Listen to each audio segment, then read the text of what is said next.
लय मोठी गँगस्टर घेऊन बसली चौड्या इथं. मला ठसायला कोण सुद्धा नाही. आपली गँग म्हणते जावं मग जेवायला. जत्राला चाललोय जेवायला हॉटेल.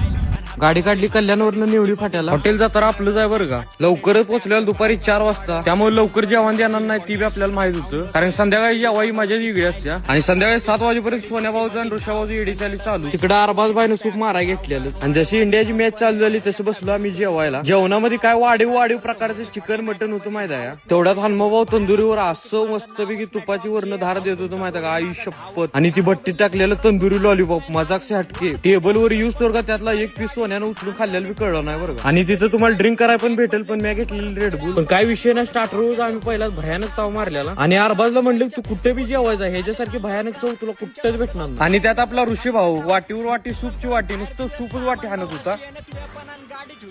बेकार बेकार. आणि जेवण झाल्यानंतर सोन्याकडनं पान आणि सिगरेट घेतलं. त्यात तुम्हाला रात्रीचा लुक बघायचा आहे का. फुल गर्दी हो फुल गर्दी. आणि आपल्याला मेसेज करून आल्यावर तुम्हाला 10% पेक्षा जास्त डिस्काउंट भेटेल. आणि इथं पुढे बसलेली जी गँग आहे ना त्यांची हॉटेल जत्राला यायला 13वी वेळ आहे. 13वी नाद करते काय यायला लागते हॉटेल जत्रा. आणि इथं बघाय पण भेटेल नुसती जत्रा.